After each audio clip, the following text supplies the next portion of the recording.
رہبر ہے صرف سرور، رہبر ہے صرف سرور، مولا ہے صرف حیدر، حیدر کرم خدائے حیدر، کرم خدائے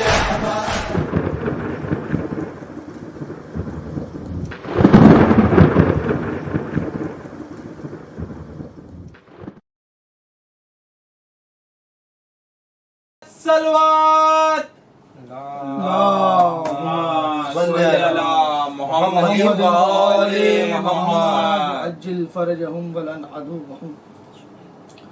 اعوذ باللہ من الشیطان اللعین الرجیم. بسم اللہ الرحمن الرحیم.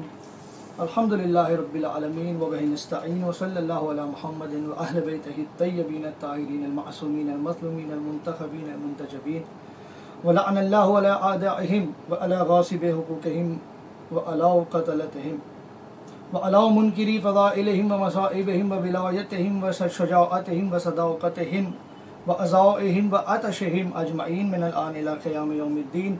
اللہم لن الجبت والطاغوت رب زدنی علما وفہما ورب اشرح لی صدری ویسر لی امری واحلل عقدۃ من لسانی یفقہوا قولی. ناد علیا مظہر العجائب تجدہ اون لک فی النوائب کل ہم وغم سینجلی بعلی بعلی بعلی. اللہم صلی علی محمد وآل محمد. ناظرین کرام السلام علیکم یا علی مدد. وعلیکم السلام ورحمۃ اللہ. بہت ہی اہم عنوان کے ساتھ ہم آپ کی خدمت میں حاضر ہے. عنوان آپ کی اسکرین پر جیسے کہ آپ دیکھ سکتے ہیں ناظرین، شرح زیارت جامعہ قبیرہ. یوں تو بنام زیارت جامعہ 3-4 زیارتیں ہیں، مگر جو زیارت جامعہ قبیرہ ہے وہ بالیقین ایک ایسا اثاثہ ہے ہمارے اور آپ کے لیے کہ جو امام ہادی علیہ الصلوۃ والسلام کی طرف سے ہمیں ہدیہ ہوا ہے. ناظرین، اس سے پہلے کہ ہم اپنی گفتگو کو آگے بڑھائیں، اپنی بات کو آگے بڑھائیں، ہم گزارش کریں گے جو ویورز آلریڈی ہمارے ساتھ جڑ چکے ہیں ان سے کہ وہ دیگر اپنے احباب کو، اپنے دوستوں کو، اپنے رشتہ داروں کو اس لنک پہ انوائٹ کریں اور اس لائیو میں جوائن کرائیں، کیونکہ ہم سب جو ہے وہ دیکھیں زیارت کے تو مشتاق ہوتے ہیں. ہم سب جو ہے وہ زیارت کے متمنی ہیں کہ ہمیں مولا اپنے جواہر میں بلائے اور اپنی زیارت سے مشرف کرے. ہم سب جو ہے وہ اکثر یہ دعا پڑھتے ہیں اور اس کا ورد کرتے ہیں، اللہم ارزقنی زیارت قبر الحسین، کہ اے میرے پروردگار ہمیں آقا حسین کی قبر کی زیارت نصیب فرما. لیکن وہ زیارت اصل میں ہے کیا؟ اس زیارت کا فلسفہ کیا ہے؟ اس زیارت کے پیچھے مقصد کیا ہے؟ اور اس زیارت میں ہم کیا پڑھتے ہیں؟ یہ جاننا سب سے زیادہ ضروری ہے. اور تمام زیارتوں میں جو سب سے جامع زیارت ہے وہ ہے زیارت جامعہ قبیرہ.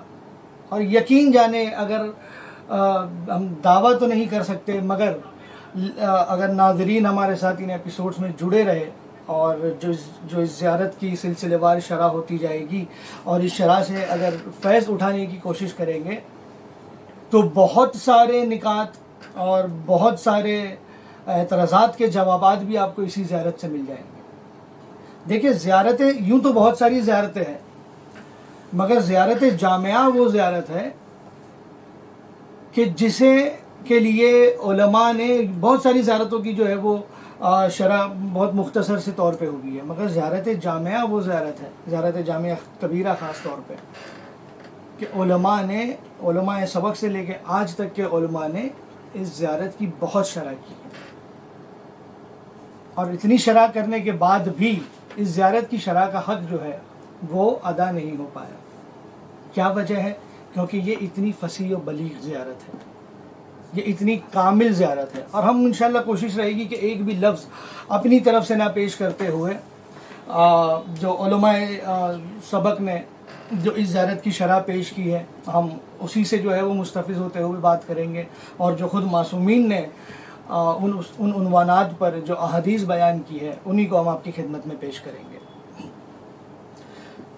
تو سب سے پہلے آئے ہم اس زیارت کے معدن کے بارے میں بات کریں، اس کے سورس کے بارے میں بات کریں کہ یہ زیارت ہے کہاں پر، ہماری کون سی کتب میں ہے. ہم نے غالباً اپنے ولایت میڈیا پہ جو پرانے ایپیسوڈ تھے اس میں ایک بات عرض کی ہے کہ جو ہماری کتب اربع ہے وہ کتب اربع نہیں ہے، وہ اصل میں تھی کتب اربعمیہ. 400 کتابیں تھیں کہ جن 400 کتابوں کو 4 کتابوں کی شکل دی گئی. یہ ان شارٹ. اب جب یہ 4 کتابوں کی شکل پائی تو یہ بن گیا اہل تشیع کے لیے منبع کہ اب جو بھی روایت، جو بھی قول، جو بھی نریشنز ان 4 کتابوں سے ہمیں مل جائے اسے علماء زیادہ تر اوتھینٹیکیٹ کرتے ہیں اور اسے باسند مانتے ہیں کہ ہاں بھائی اس کی سند ملتی ہے اور وہ بھی کتب اربع میں ملتی ہے. اس لیے آپ نے اکثر سنا ہوگا کہ ہم مفسرین سے جب کوئی بحث کرتے ہیں اور کوئی مباحثہ کرتے ہیں تو اس میں اکثر یہ بات آتی ہے کتب اربع سے کوئی بات ہو تو پیش کرے. تو سب سے بڑی دلیل اس زیارت کی یہ ہے کہ یہ کتب اربع میں سے 2 جگہ موجود ہے، من لا یزرع الفقی اور تہذیب الاحکام. یہ کتب اربع میں 2 جگہ، من لا یزرع الفقی سے ہم جو ہے عبارت آپ کی خدمت میں پیش کریں گے. اور اس کے علاوہ شیخ صدوق نے من لا یزرع الفقی میں نقل تو کیا، اس کے بعد اپنی کتاب عیون اخبار رضا میں بھی نقل کیا، اور علامہ مجلسی نے پھر بہار الانوار میں نقل کیا 99ویں جلد، اور اسی میں جو ہے وہ اس کی شرح کی. تو جو بات ہم آپ کی خدمت میں عرض کرنا چاہتے تھے وہ یہ کہ اس زیارت کی اتنی شرح کی گئی علماء نے، اور اتنی شرح کرنے کے بعد بھی آپ دیکھیں علامہ مجلسی بہار میں کیا کہتے ہیں. یہ ہم سب سے پہلے آپ کی خدمت میں بہار پیش کرتے ہیں. آپ اس کے اگر اسکرین پر دیکھیں ناظرین،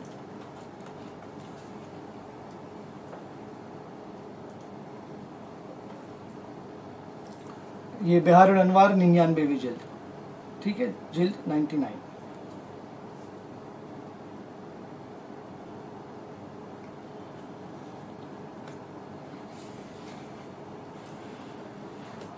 صفحہ نمبر آپ آ جائے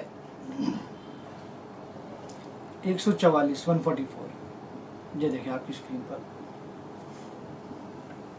ٹھیک ہے. زیارت کی شرح کرنے کے بعد علامہ مجلی کیا کہتے ہیں، کلام فی شرح تلک زیارات قلیلا وان لم استوف حقہ. کہہ رہے کہ میں نے فرماتے ہیں میں نے کیوں اس زیارت کی اس قدر شرح کی اگرچہ اس کا حق ادا نہیں کر سکا. اس کی شرح کرنے کے بعد بھی اس کا حق میں ادا نہیں کر سکا، جبکہ دوسری کسی زیارت کی اتنی شرح نہیں کی، کیونکہ اس زیارت میں 4 امتیازات ہیں. کہہ رہے اس زیارت کے 4 امتیازات ہیں. تو وہ 4 امتیازات ہم آپ کی خدمت میں پیش کریں جو علامہ مجلسی کہہ رہے ہیں. کون سے 4 امتیازات ہیں؟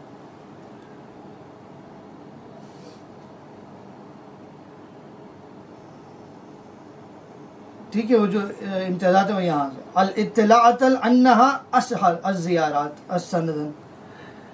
وہ کہہ رہے ہیں کہ تمام زیارتوں میں سند کے اعتبار سے صحیح ترین زیارت ہے. تمام زیارتوں میں سند کے اعتبار سے یہ صحیح ترین زیارت ہے، جبکہ زیارت امین اللہ کے لیے تمام افراد، تمام علماء کہتے ہیں کہ زیارت امین اللہ جو ہے وہ بہت ہی اعلیٰ ترین سند رکھتی ہے. مگر اس کے بعد بھی علامہ مجلسی کہہ رہے کہ تمام زیارتوں میں سند کے اعتبار سے سب سے صحیح ترین. یہ پہلی وجہ ہے کہ علامہ مجلسی کہہ رہے ہیں کہ میں نے اس کی اتنی شرح کیوں کی. دوسری وجہ مورد کے اعتبار سے، یعنی جو مطالب ہے اس زیارت کے، اس مطالب کے اعتبار سے وہ کہتے ہیں کہ باقی تمام زیارتوں کے مقابل عمومی ہے. عمومی ہے یعنی مراد جس کی وجہ سے اس سے ہم تمام ائمہ کی زیارت کی جا سکتی ہے. یعنی اس زیارت سے ہم تمام ائمہ کی زیارت کر سکتے ہیں. بعض زیارت ہے جو صرف مولا نقی کی ہے، بعض زیارت صرف مولا قاسم کی ہے، بعض زیارت صرف مولا رضا کی ہے، بعض زیارت صرف مولا امیر کی ہے. مگر یہ جو زیارت ہے اس کے معنی عمومی ہے. اب عمومی ہونے کی وجہ سے ہم پورے چاردہ کی، ہم تمام ائمہ کی زیارت جو ہے وہ اس ایک ہی زیارت سے کر سکتے ہیں، یا علیحدہ علیحدہ پڑھ کر کے، یا ایک زیارت سے ہم پورے جو ہے وہ ائمہ طاہرین کی زیارت کر سکتے ہیں. تو یہ دوسرا امتیاز بتا رہے ہیں علامہ مجلسی. تیسرا امتیاز بتا رہے ہیں وَأَفَصَّحَ لَفْظًا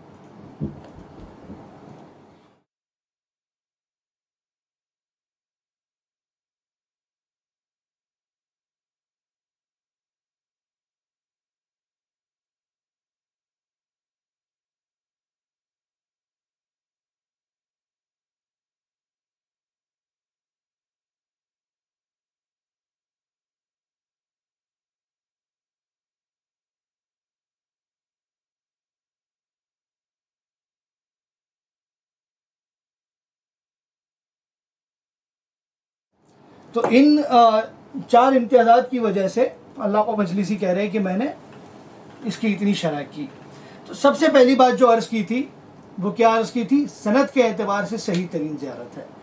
اچھا یہ صرف علامہ مجلسی نہیں کہہ رہے. اب اس کے بعد اگر ہم WF6 کی لابی کے خیمے کی بات کریں تو اس میں ایک بہت بڑا نام ہے ان کے یہاں پہ مکارم شرازی.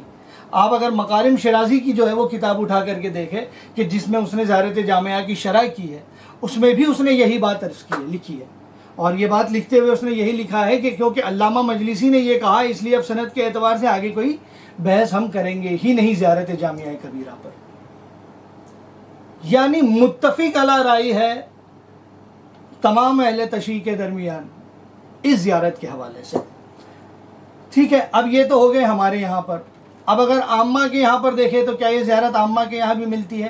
بالکل، یہ زیارت جو ہے وہ عامہ کے یہاں بھی ملتی ہے. اور عامہ کی فرائض السمتین کوئی چھوٹی نہیں بڑا نام ہے، اور علامہ جوینی کی کتاب، یہ دونوں جگہ پر جو ہے وہ آپ کو زیارت جامعہ کبیرہ مل جائے گی عامہ کے سورسز میں. تو سند کے اعتبار سے تو کوئی اشکال ہی نہیں ممکن ہے. اور سب سے اہم بات یہ کہ ہم زیارت جامعہ کی سند کیا پیش کریں گے انشاءاللہ. آپ جب دیکھیں گے آگے جب بات اس زیارت کی شرح میں ہوتی رہے گی تو زیارت جامعہ کی وجہ سے ہمیں سند حاصل ہوگی. یہ وہ زیارت ہے کہ جس کی وجہ سے ہمیں سند حاصل ہو جائے گی. ٹھیک ہے، اور بات چل رہی ہے تب تک جو ہے وہ ہم گزارش کرتے جائیں اپنے احباب سے کہ جو حاضر ہے وہ کہ تھوڑا سا پروگرام کو شیئر کرتے رہے اور عوام تک پہنچائے تاکہ زیادہ سے زیادہ لوگ جو ہے وہ اس سے مستفیض ہو پائے.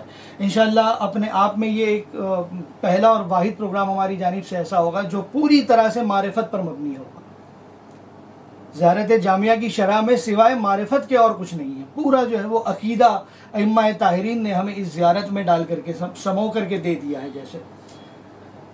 ٹھیک ہے، اب اس کے بعد ایک بڑا ہی دلچسپ واقعہ ہے زیارت جامعہ کبیرہ کے حوالے سے کہ یہ تو 10ویں امام کے حوالے سے جو ہے وہ زیارت نقل ہوئی ہے من لا یزر الفقیر، مگر امام زمانہ جل اللہ تعالیٰ فرجہ شریف کے حوالے سے بھی. اور علامہ مجلسی اول کا ایک بڑا دلچسپ واقعہ ہے. اگر آپ اسے غور کریں تو اس میں بھی بہت سارے رموز اور بہت ساری چیزیں واضح ہو جائیں. علامہ تقی مجلسی کہتے ہیں کہ عراق میں حالات ایک مرتبہ کافی خراب تھے اور نجف سے سامرہ جانے کا راستہ جو تھا وہ راستہ بھی بند کر دیا گیا تھا، کوئی جا نہیں پا رہا تھا اس راستے سے زیارت پہ. تو اس اثنا میں مولا امیر کے حرم کے صحن میں کسی حجرے میں جو ہے وہ بیٹھا ہوا تھا مولا کی زیارت کا متمنی کہ اچانک مجھ پر مکاشفت کی حالت طاری ہوئی. اچھا آپ کہیں گے یہ واقعہ ہم کہاں سے پڑھ رہے ہیں؟ تو بہرحال یہ واقعہ جو ہے وہ ہماری بہت ساری کتابوں میں موجود ہے، جیسے کہ علامہ شبر نے جو شرح کی اس میں موجود ہے، خود بہار الانوار میں موجود ہے. مگر جو شرح جس کا ہم سب سے زیادہ سہارا لیں گے ان سارے ایپیسوڈز میں، اچھا یہ بات بھی ہم اعلان کر دیں کہ یہ صرف 2-4 ایپیسوڈز کا سلسلہ نہیں ہوگا بلکہ زیارت جامعہ اتنی فصیح اور اتنی بلیغ اور اتنی کامل زیارت ہے کہ جس پر ایپیسوڈز انشاءاللہ ہوتے رہیں گے. اور ہم کوشش کریں گے کہ مکمل اس زیارت کی شرح آپ کی خدمت میں پیش کریں، پھر چاہے جتنے ایپیسوڈز ہو جائیں. کم سے کم ڈیوریشن کے ایپیسوڈز ہماری کوشش ہوگی کہ 30 سے 40 منٹ کے ایپیسوڈز ہو. تو یہ ہم واقعہ فی الحال جو پیش کر رہے ہیں وہ آپ سمجھیں یہاں سے جو سب سے دقیق شرح سب سے حال میں جنہوں نے کی ہے وہ ہے شیخ احصائی. ٹھیک ہے، تو احصائی کی جو ہے یہاں پر آپ دیکھیں کتاب اسکرین پر شرح زیارت جامعہ کبیرہ، یہ کنہوں نے کی ہے؟ زین الدین احصائی. ٹھیک ہے، ان کی پہلی ہی جلد، اب کیونکہ ہم ابتدائی مرحلے پہ ہیں تو پہلی ہی جلد سے بات آگے بڑھتی رہے گی. اس میں اگر آپ آئے صفحہ نمبر 88 پر تو یہ صفحہ نمبر 88 پر یہ پورا واقعہ جو ابھی میں بیان کر رہا ہوں آپ کی خدمت میں وہ موجود ہے. ٹھیک ہے، جسے عربی میں دیکھنے کا شوق ہے وہ یہ دیکھ لے، جسے اردو سننا ہے وہ میں آپ کی خدمت میں پیش کر رہا ہوں. تو انہوں نے فرمایا کہ میں مولا امیر کے صحن کے حجرے میں ایک ایسی جگہ بیٹھا ہوا تھا کہ جہاں پر میں مکاشفت کی حالت میں جو ہے وہ پہنچ گیا. یعنی ایک ایسا حال کہ جو نہ نیند میں ہے نہ جاگتے ہوئے ہے، ان دونوں کے مابین، ان دونوں کے درمیان کی جو حال ہوتی ہے، میں اس حال میں پہنچ گیا. اور پھر اس حال میں پہنچنے کے بعد یعنی آپ آسان لفظوں میں سمجھے تو گشت طاری ہو گیا، ایک ایسے حال میں پہنچ گئے. اب وہ کہہ رہے کہ جب اچانک میری آنکھ کھلی تو میں دیکھتا ہوں کہ میں سامرہ میں ہوں، اور جب سامرہ میں ہوں تو سامرہ میں نے دیکھا کہ میں مولا عسکرین کے زری کے پاس بالکل دروازے کے باہر ہوں، اور میں دیکھ رہا ہوں کہ امام زمانہ اجل اللہ تعالیٰ فرجہ شریف اپنے اجداد کی، اپنے بابا کی قبر پہ ہے، اور ان کا رخ، ان کا چہرہ جو ہے وہ دروازے کی طرف ہے. اب وہ کہہ رہے جو ہی میں نے مولا کو دیکھا، اپنے امام کو دیکھا، تو امام کو دیکھتے ہی میرے لبوں سے زیارت جامعہ کبیرہ کے جملے جاری ہو گئے، اور یوں کہ میں نے مکمل زیارت کی تلاوت کر لی، اور ایسے پڑھی. یہاں پہ آپ اگر کتاب میں دیکھیں وہ لفظ کہ جو علامہ مجلسی کہہ رہے ہیں،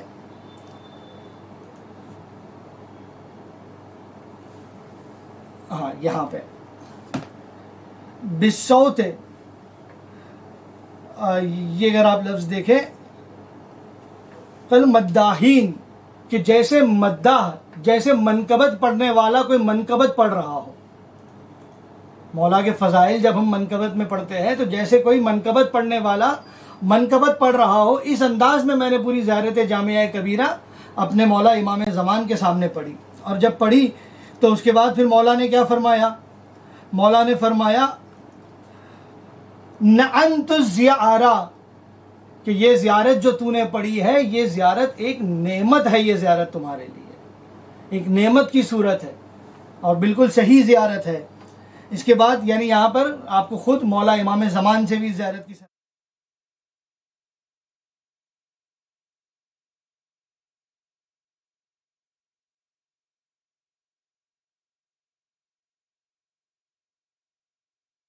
تعلیم کی ہے. تو پھر مولا نے فرمایا نام ادخل، کہ ہاں بالکل صحیح ہے، یہ میرے زیارت پڑھ لی، اب داخل ہو جاؤ. علامہ مجلسی کے فلما دخل تو وقف تو قریبا، میں تھوڑا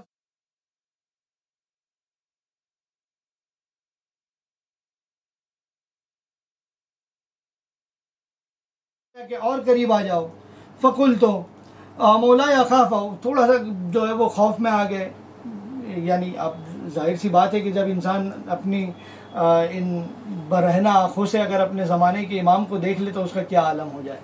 تو علامہ مجلسی کہتا ہے میں بھی ٹھیک اسی طرح سے لرزنے لگا، اور لرزتے ہوئے جو ہے وہ قریب قریب پہنچنے لگا. امام فرماتے گئے کہ آتے جاؤ میرے قریب، آتے جاؤ.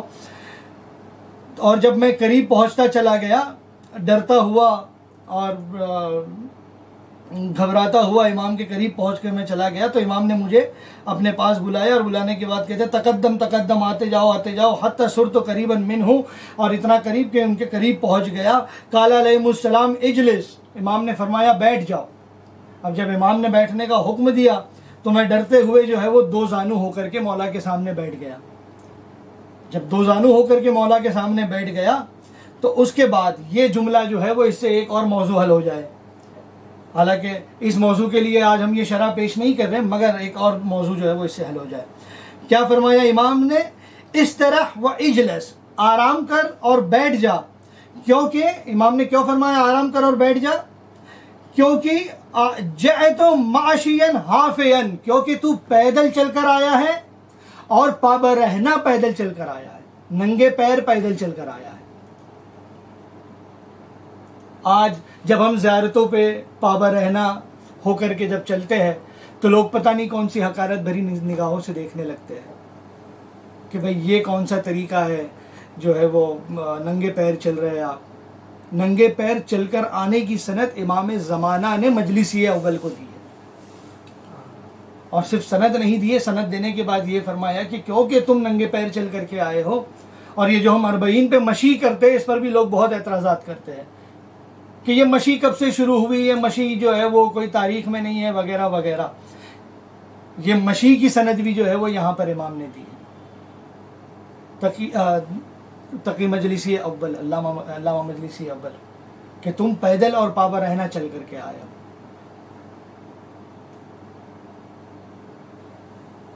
سب سے اہم بات، مگر یہ تو خیر دوسرا موضوع حل ہوا اس سے، لیکن یہاں پر امام زمانہ سے بھی زیارت جامعہ کی سند حاصل ہو گئی. ایک تو 10ویں امام سے، اور پھر خود امام زمانہ جل اللہ تعالیٰ فرجہ شریف سے. ٹھیک ہے. تو زیارت کے لیے جب ہم جاتے ہیں تو اس کے بہت سارے عنوانات ہوتے ہیں, بہت ساری وجوہات ہوتی ہیں, لیکن ہم آئے خود جو ہے وہ زیارت جامعہ کے کچھ جملوں سے ہم استفادہ کرنے کی کوشش کریں کہ زیارت کا اصل مقصد کیا ہے. خود زیارت جامعہ کبیرہ میں آپ کو یہ جملے مل جائیں گے. ہم ان جملوں کی شرح تو خیر بعد میں کریں گے, مگر فی الحال جو ہے وہ صرف آپ اگر اس میں وہ جملے دیکھیں تو کیا ہے وہ جملے کہ جس وجہ سے آپ زیارت کے لیے جاتے ہیں. آپ کو زیارت جامعہ میں یہ جملے مل جائیں گے. تعبا لخلقنا, کہ مولا ہم آپ کی زیارت پہ آئے ہیں, آپ کے سامنے حاضر ہوئے, کیوں ہوئے ہیں؟ تعبا لخلقنا, تاکہ ہماری خلق, ہمارے وجود, ہماری خلقت کو طیب کر دیجئے, پاک و پاکیزہ کر دیجئے. تو ہم جب زیارت پہ جاتے ہیں تو ہم اس آرزو سے جاتے ہیں کہ ہم پلٹ کر آئیں گے تو ہمارا وجود جو ہے وہ پاک و پاکیزہ ہو کر کے پلٹے گا. اب ہر زیارت پہ جانے والے کو اپنے ذہن میں یہ خیال رکھنا ہے کہ جب وہ پلٹ کر آتا ہے تو کیا اس کا وجود پاک ہو کر کے آتا ہے. دوسری وجہ جو ہم مولا سے فرماتے ہیں طہارتاً لانفسنا, کہ ہمارے نفس کی طہارت کر دیجئے, ہمارا نفس جو ہے وہ طاہر ہو جائے. ایک تو ہمارا خلق, ہمارا وجود پاک ہو جائے, اور پھر ہمارا نفس بھی پاک و پاکیزہ ہو جائے. دوسری وجہ. اس کے بعد تیسری وجہ تزکیۃً لنا, ہم جو اس دنیا کے گرد و غبار کی وجہ سے آلودگی میں مبتلا ہو چکے ہیں, اس سے ہمیں تزکیہ کر دو, اس سے ہمیں باہر نکال کے ہمیں صاف و پاک و مبرہ کر دو. تزکیۃً لنا.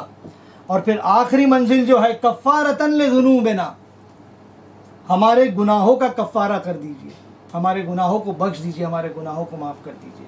یہ 4 منزلیں, یہ 4 صورتیں. اس کے بعد اب سمجھ میں آتا ہے کہ چھٹے سرکار نے کبھی کیوں فرمایا کہ جب کوئی شخص ہمارے جد کی زیارت پہ جاتا ہے اور جب پلٹتا ہے تو بالکل اس عالم میں پلٹتا ہے کہ جیسے کوئی چھوٹا بچہ اپنی ماں کی آغوش سے باہر آیا ہو, پوری طرح سے پاک و پاکیزہ ہو کر کے پلٹتا ہے. تو یہ جب ہم 4 چیزیں معصوم سے طلب کرتے ہیں زیارت پہ جانے کے بعد, اور اسی زیارت جامعہ میں طلب کرتے ہیں, تو بے شک معصومین کی طرف سے ہمیں یہ حاصل ہوتا ہے. لیکن اگر یہ حاصل ہوتا ہے تو پھر ہماری زندگی اسی اعتبار سے آگے بسر ہونی چاہیے. تو یہ چیزیں زیارت کے مقصد میں. اس کے علاوہ اگر آپ دیکھیں تو زیارت کے اور بھی مطالب ہے, اور بھی عنوانات ہے کہ جس وجہ سے ہم زیارت پہ جاتے ہیں. سب سے پہلا زیارت کا معنی کیا ہے, ہم کیوں جاتے ہیں زیارت؟ زیارت ہم کرتے ہیں تجدید عہد کے لیے, اور یہ ہمارے عقیدے سے منسوب ہے کہ جو عہد ہم نے عالم زر میں ائمہ سے کیا تھا, جو عہد ہم روزمرہ کی زندگی میں ائمہ سے کرتے ہیں, اس عہد کی تجدید کے لیے ہم زیارت پہ جاتے ہیں. کہ ہم نے جو آپ کی ولایت کا وعدہ کیا ہے, ہم نے جو آپ کی ولایت کا عہد کیا ہے, ہم جو آپ سے بے ابی انتم و امی و طبتم کہتے ہیں, مولا ہم اس کی تجدید کرنے آئے ہیں, تجدید عہد کے لیے. دوسرا مرحلہ اپنے امام سے ملنے کے لیے, اپنے امام سے قربت حاصل کرنے کے لیے. تیسرا مرحلہ خود یہ زیارت جو ہے وہ عبادت ہے. یہ زیارت اپنے آپ میں ایک عبادت ہے, ایک اپنے آپ میں عبادت ہے, اور دوسرا اس کے ذریعے سے عبادت ہوتی ہے. کیسے ہوتی ہے؟ کیونکہ تفکر اور تدبر کرنا, جو ہم تفکر اور تدبر کرتے ہیں یہ بھی ایک عبادت ہے. تو ہم زیارت پہ تفکر اور تدبر کرنے کے لیے بھی جاتے ہیں کہ ہم جائیں اور جہاں کر کے وہاں کے امراض کو دیکھیں. صرف زیارت پہ جانے سے مراد یہاں پہ صرف زیارت پہ جانا نہیں, بلکہ جو زیارت کے الفاظ ہم پڑھتے ہیں, جو زیارت ہم پڑھتے ہیں, اس زیارت کے لیے بھی یہی ساری باتیں ہیں کہ اس میں ہمیں تفکر اور تدبر کرنا ہے. صرف پڑھ نہیں لینا ہے, پڑھ کے اسے سمجھنا ہے, اور اس کے جو وسیع معنی ہیں ان وسیع معنوں تک پہنچنے کی کوشش کرنا ہے. بس اسی کے لیے ہم حاضر ہیں کہ ہم اس کی شرح کریں, اور ان وسیع معنوں کے جو سمندر ہے اس میں جو ہے وہ غوطہ لگا کر کے کچھ قطرات حاصل کرنے کی کوشش کی جائے.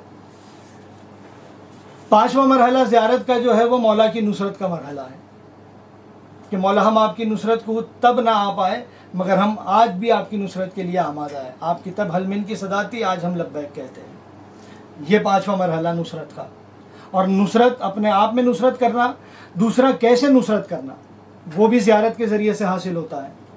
احیاء امر اہل البیت علیہم الصلاۃ والسلام، اہل البیت کے جو امر ہے، جو ان کی حدیث ہے، جو ان کے اقوال ہے، ان کو احیا کرنا، ان کو زندہ کرنا، ان پر عمل پیرا ہونا، اس کی تبلیغ کرنا، اسے لوگوں تک پہنچانا، زیارت سے وہ بھی حاصل ہوتا ہے۔ اس کے بعد ایک آخری جو ہے وہ سوشل اسپیکٹ زیارت کا، وہ سوشل اسپیکٹ کیا ہے؟ سوشل اسپیکٹ جو ہے وہ اخوت کا اسپیکٹ ہے، کہ جب آپ گروپ کے ساتھ، زائرین کے ساتھ جو ہے وہ مل کر کے آپ زیارت پہ جاتے ہیں، تو پھر اس میں آپ کیسے پیش آتے ہیں، آپ اپنے دیگر برادران کے ساتھ کیسے رہتے ہیں، یہ سلیقہ بھی مولا کی زیارت آپ کو سکھاتی ہے، اور یہ سلیقہ بھی آپ کو ان زیارت کے جملوں میں مل جائے گا۔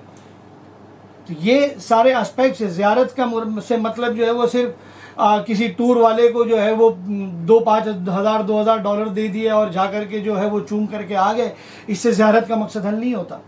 اور جو ورد ہے وہ اسے بس صرف جو ہے وہ یاد کر کے پڑھ لیا، نہ ہی اس سے حل ہوتا ہے۔ حل ہوتا ہے ان 7 مرحلوں کو طے کرنے سے، تفکر کرنے سے، تدبر کرنے سے، احیاء امر معصومین کرنے سے، مولا کی نصرت کا وعدہ کرنے سے، تجدید عہد کرنے سے، اور اخوت کے فرائض کو انجام دینے سے۔ تو یہ ساری جو ہے وہ زیارات کے فوائد ہے، اور یہ ساری جو ہے وہ اس زیارات پہ جانے کے امراض ہے۔ ٹھیک ہے، تو یہ دیکھیں شروعات کے جو 1-2 ایپیسوڈز ہمارے رہیں گے وہ ظاہر سی بات ہے کہ تھوڑا سا تمہید ہی میں نکل جائیں گے۔ آج ہم نے سند کے اعتبار سے بات کی، آج ہم نے جو ہے وہ زیارت کے اعتبار سے، زیارت کی ڈیٹیلز کے اعتبار سے کچھ گفتگو کی۔ اب جو اگلا ایپیسوڈ ہوگا ہمارا وہ